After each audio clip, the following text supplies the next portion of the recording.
Good morning. आज हम variation of parameter method और प्राचल विचरण विधि के बारे में डिस्कस करेंगे। ये method linear differential equation of second order equation को सॉल्व करने में यूज किया जाता है। इस मेथड को हम तभी यूज करते हैं जब यदि हमें कहा गया हो कि इक्वेशन को इसी मेथड से सॉल्व करना है, या फिर हम कॉम्प्लीमेंट्री फंक्शन जो है वो उसमें इजीली निकाल सकते हैं और पर्टिकुलर इंटीग्रल पहले बताई गई मेथड से हम नहीं निकाल सकते हैं, तो ही हम वेरिएशन ऑफ पैरामीटर मेथड का यूज करते हैं। देखिए वेरिएशन ऑफ पैरामीटर मेथड कैसे क्या है। आप जानते ही हैं कि linear differential equation of second order की स्टैंडर्ड फॉर्म है D square Y upon D x square plus P into D Y upon D X plus Q Y is equal to R. यहाँ पे पी क्यू आर जो है वो सिर्फ x के function हैं। Suppose y is equal to c1u plus c2v complementary function of 1 where c1 and c2 are the constants. u and v are two integral solutions of this d square y upon dx square plus p dy upon dx plus qy equal to 0. So u and v satisfied this. So d square u upon dx square plus p du upon dx plus qu equal to 0 and d square v upon dx square plus p dv upon dx plus qv equal to 0. Complementary function यानी equation second जो है वो given equation का solution complete solution नहीं हो सकता, क्योंकि उसमें जो राइट हैंड साइड यानी r जो है वो 0 के बराबर नहीं है। तो हम सपोज करते हैं कि y is equal to au plus bv जो है वो इक्वेशन 1 का कंप्लीट सॉल्यूशन है।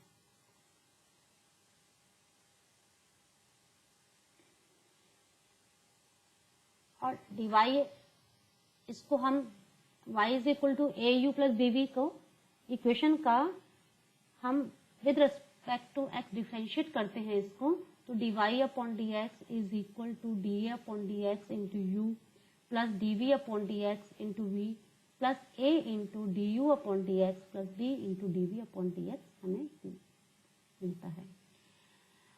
a और b का हम इस तरह से सिलेक्शन करते हैं कि da upon dx u plus dv upon dx v equal to कितना हो 0 हो।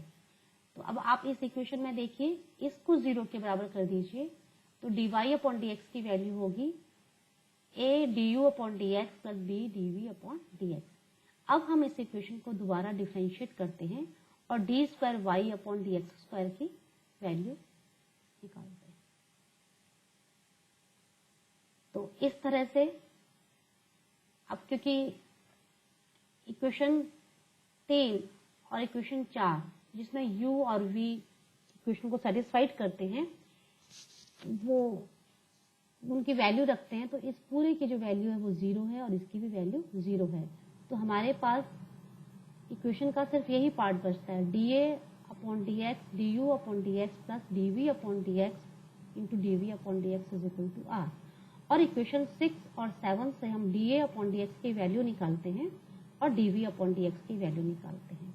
dA अपॉन dx की वैल्यू हमारी minus v into r upon u into dv upon dx minus du upon dx into v, और dv upon dx की value आती है ur upon u dv upon dx minus du upon dx v।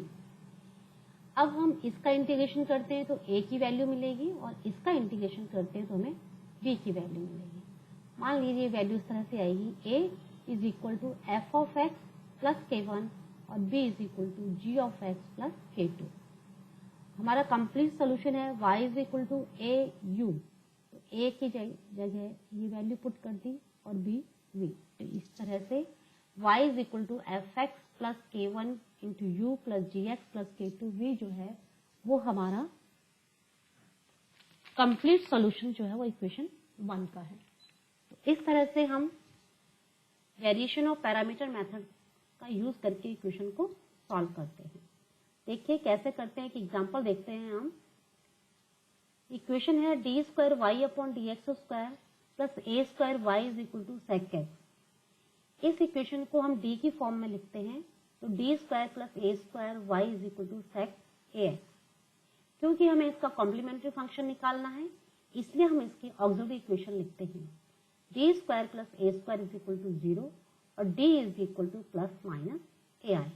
इसका complementary function हो जाएगा c1 cos ax plus c2 sin ax, जहां पर c1 और c2 जो है वो हमारे आर्बिट्रेरी कॉन्स्टेंट्स हैं।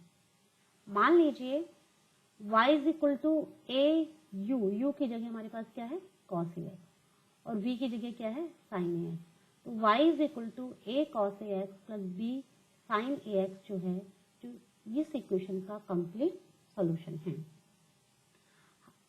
a और b हमें निकालने हैं, तो a और b का हम इस तरह से सिलेक्शन करते हैं कि dA upon dx cos ax plus dB upon dx sin ax equal to क्या होना चाहिए 0 होना चाहिए। अब हम इक्वेशन थर्ड को का with respect to x differentiation करते हैं और dA upon dx cos ax plus dB upon dx sin ax equal to 0 put कर देते हैं। यहाँ पे इसकी वैल्यू कितनी कर देते हैं 0, तो dy अपॉन dx में मिलता है minus a into A sine A X plus B into A cos A X. इसको हम दोबारा डिफरेंशिएट करते हैं तो हमें D square Y upon D x square की वैल्यू इस तरह से मिलती है minus A square Y minus D A upon D X into A sine A X plus D we upon D X into A cos A X. D Y upon D x और D square Y upon D x square की value जो है हम equation 1 में put करते हैं और y की वैल्यू 3 से पुट करते हैं, तो हमें ये इक्वेशन मिलेगी minus D A upon D X A sine A X plus D B upon D X A cos A X is equal to sec A X. हमें a और b की वैल्यू निकालनी है, इसके लिए हम इक्वेशन 4 और 7 को सॉल्व करेंगे और उसे सॉल्व करने के लिए इक्वेशन 4 को a sin x से और इक्वेशन 7 को cos ax से मल्टीप्लाई कर उसको ऐड करते हैं, तो हमें dv अपॉन dx की वैल्यू मिलती है 1 अपॉन a। इसी तरह से हमें dA अपॉन dx की वैल्यू मिलती है minus 1 upon a tan ax। अब हम इसको इंटीग्रेट करते हैं, तो a is equal to 1 upon a square log cos ax plus c1 और dv अपॉन dx को इंटीग्रेट करते हैं तो b is equal to x upon a plus c2। इस तरह से हम a और b निकालते हैं और जो कंप्लीट सॉल्यूशन हमने माना था y is equal to a u plus b v, उसमें हम a u और b v की वैल्यू पुट करते हैं, तो हमें ये जो इक्वेशन मिलती है ये हमारा जो है वो कंप्लीट सॉल्यूशन होगा। एक क्वेश्चन और देखिए आप, इसको हमें दिया हुआ है कि वेरिएशन ऑफ पैरामीटर मेथड से सॉल्व करना है। इक्वेशन दी हुई है, आप इसमें देखिए कि D square Y upon D x square का जो कॉफिशिएंट है वो एक्स स्क्वायर है, वो क्या होना चाहिए 1 होना चाहिए, इसलिए हम पूरी इक्वेशन को एक्स स्क्वायर से डिवाइड कर देते हैं और हमें इक्वेशन की स्टैंडर्ड फॉर्म मिल जाती है।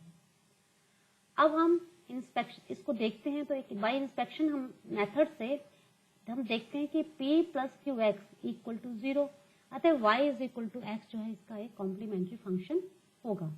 अब हम एक में y is equal to V X लेते हैं और ये सबसे पहला जो लेक्चर इस टॉपिक का था ना, चैप्टर का, उसमें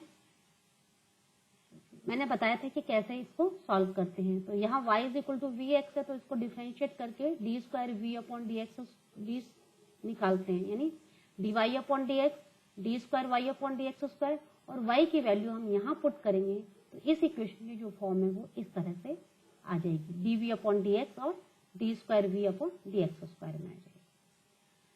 अब इस इक्वेशन की ऑक्सिलरी इक्वेशन जो होगी वो क्या होगी, D square minus 2d equal to 0 या d इज इक्वल टू 0 और 2।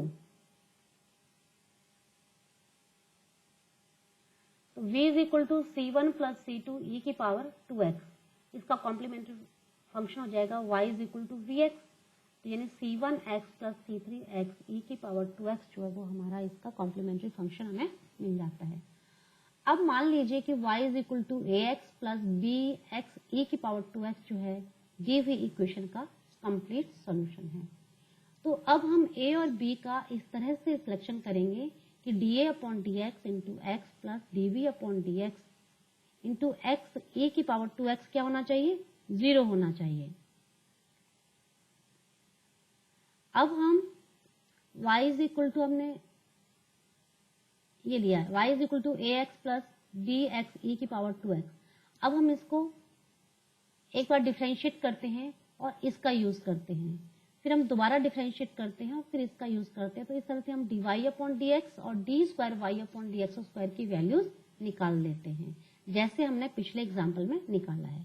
इन दोनों वैल्यूज को हम इक्वेशन 1 में पुट कर देते हैं, तो हमें इक्वेशन मिलती है dA upon dx plus 1 plus 2x dV upon dx e की power 2x is equal to x। अब हम इक्वेशन 6 और 7 को सॉल्व करते हैं, क्योंकि हमें a की वैल्यू निकालनी है। तो इक्वेशन 6 और 7 से dA अपॉन dx और dV अपॉन dx की वैल्यू निकलती है। तो dA अपॉन dx की वैल्यू है -1 अपॉन 2 और dV अपॉन dx की वैल्यू है 1 अपॉन 2 e की पावर -2x। a और b की वैल्यू निकालने के लिए हमें इन दोनों इक्वेशंस को इंटीग्रेशन करना पड़ेगा इनका। तो a is equal to -x upon 2 plus k1 और b is equal to -1 upon 4 e की पावर -2x प्लस k2।